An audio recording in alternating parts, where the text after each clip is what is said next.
Bom dia, quarto ano! Como é que vocês estão? Todo mundo bem? Graças a Deus. Coisa boa, não é? Olha só, tia também tá bem, obrigada, tá? Hoje nós vamos falar um pouquinho sobre a nova ocupação holandesa, tá bem? Mas aí vocês lembram que na nossa aula anterior nós falamos sobre os estrangeiros na colônia, que eles ficaram sabendo, né, isso das duas capitanias que mais tinham, né, o cultivo da cana-de-açúcar, e aí era Bahia e Pernambuco, e eles invadiram, não foi isso? Salvador, na Bahia, porque lá eles iam ter uma grande produção do açúcar. Não foi assim? E nós vimos também que a outra capitania que eles poderiam ter invadido seria Pernambuco. Por quê? Porque Pernambuco também tinha uma grande quantidade de plantio, né, do cultivo da cana-do-açúcar, sendo assim a maior produtora de açúcar. Não é isso, gente? Então, olha só.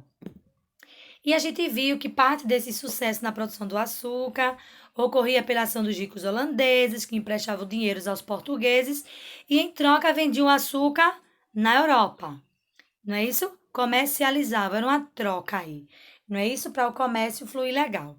Aí nós vimos que em 1924 os holandeses ocuparam a capitania da Bahia, conquistando rapidamente a cidade de Salvador. Foi isso que a gente viu? Muito bem.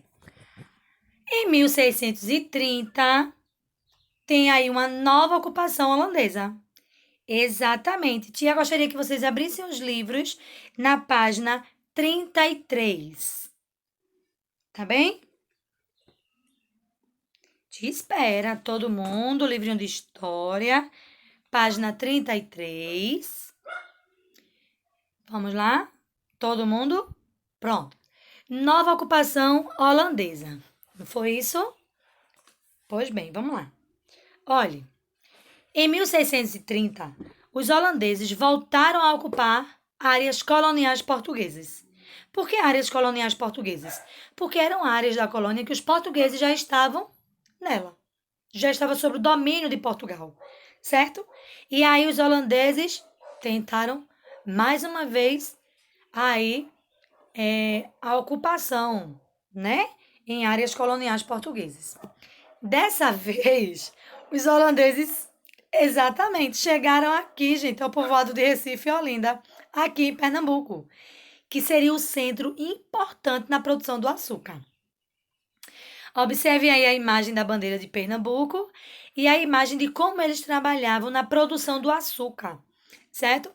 Eram colocados assim em formas grandes. Observem aí que eles cozinhavam, né?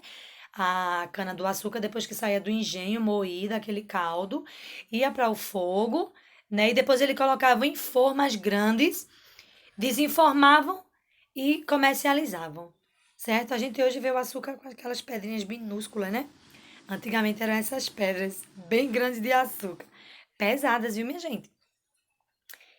Muito boa essa imagem, não é? Tia também gosta de ver essa imagem. Da produção da cana-de-açúcar, né? Não em relação à escravidão, tá?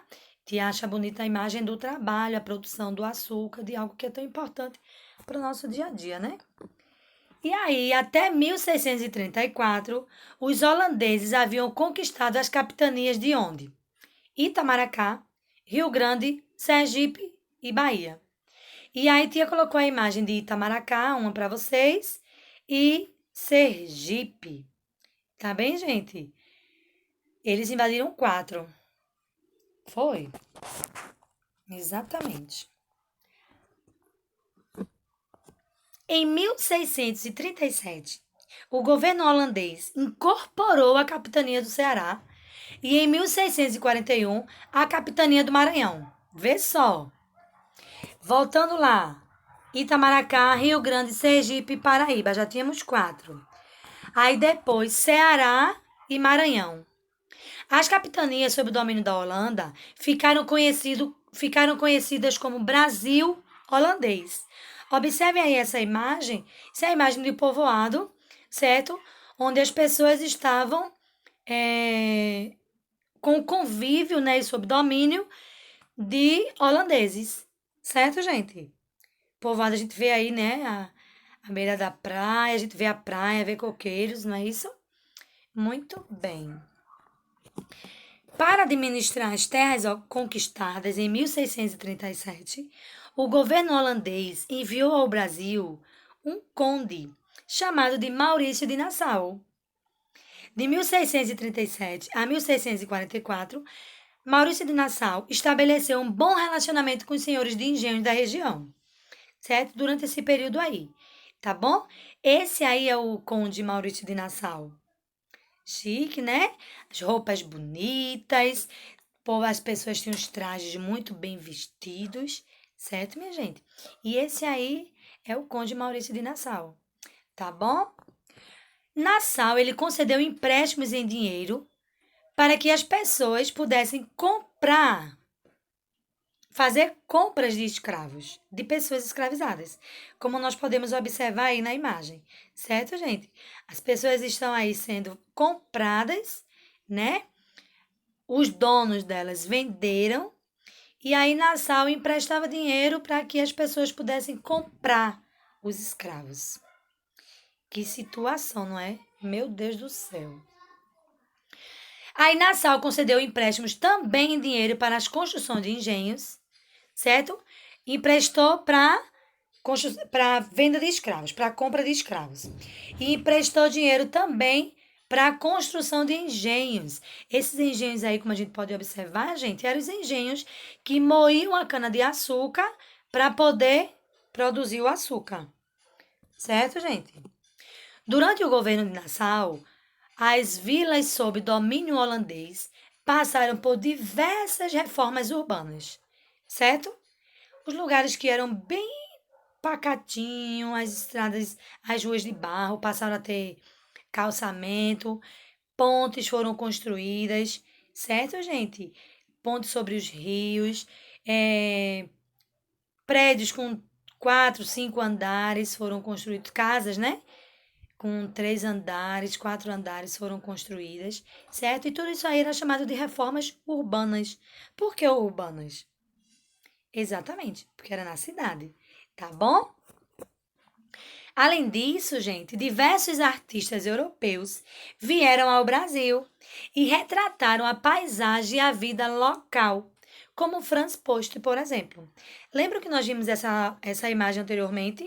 Pronto, essa imagem aí foi o artista, certo? Franz Post, quem pintou para retratar como as pessoas viviam naquele local, naquele momento ali, certo? Nessa época, tá bom? Franz Post é de origem holandesa e ele fez parte da comitiva de Maurício de Nassau no período que ficou aqui no Nordeste. Post pintou diversos elementos da paisagem local, nos quais se pode observar o cotidiano da época. Ou seja, quando a gente observa essa imagem aí, anterior, a gente observa como as pessoas viviam, tinha uma área externa enorme, não é isso? As pessoas viviam muito sobre essa área, né? Que eles chamavam de terreiros, né? De suas casas.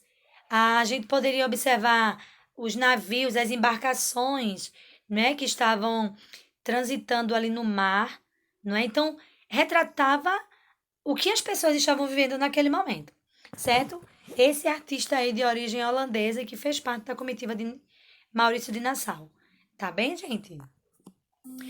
Só que a administração de Maurício de Nassau não gerou os lucros que o governo holandês esperava, certo? Mesmo com a produção do açúcar, com a venda para a Europa, com empréstimo para as pessoas comprarem escravos, construírem engenhos, os lucros, dinheiro, ainda não era o que o governo holandês queria. Não era o que o governo holandês esperava, certo?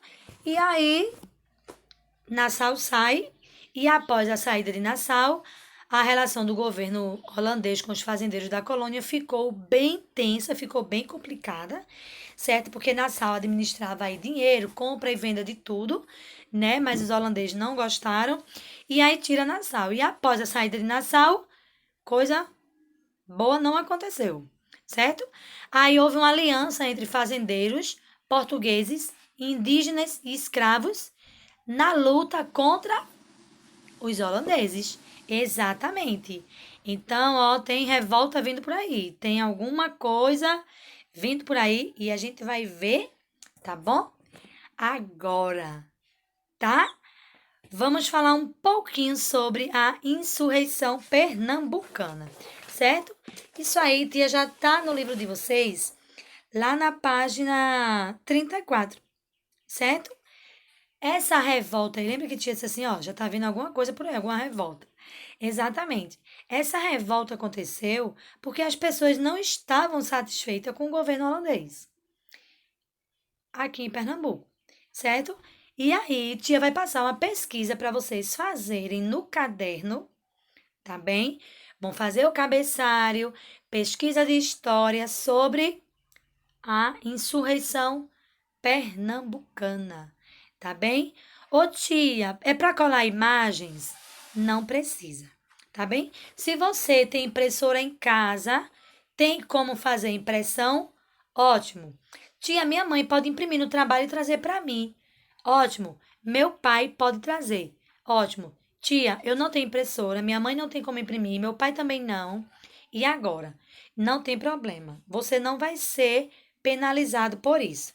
Tá bem, gente? O que você vai fazer é a pesquisa no caderno. Você vai pesquisar no celular, no computador, onde você tiver acesso, e vai colocar no seu caderno de casa. Tá bem?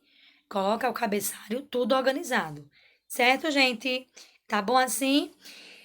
E aí, a insurreição pernambucana, certo?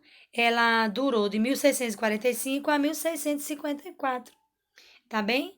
E aí vocês vão fazer essa atividade da página 34, que é um brincando, não é isso? É uma forma bem legal aí de vocês responderem a atividade.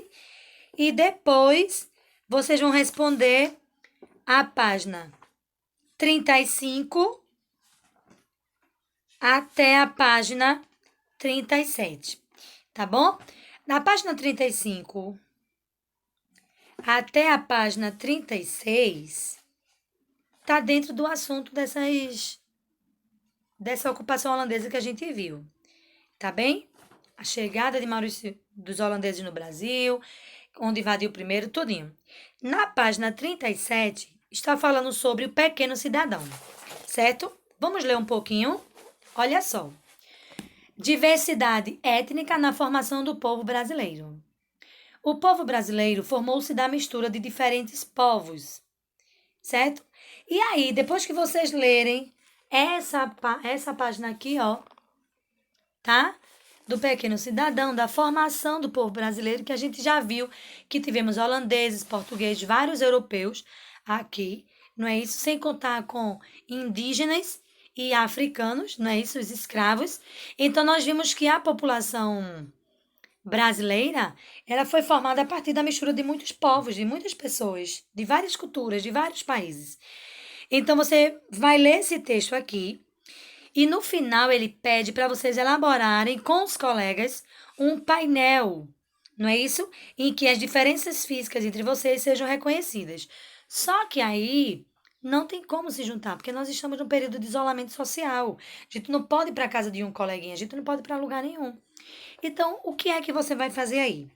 Você vai desenhar. Exatamente.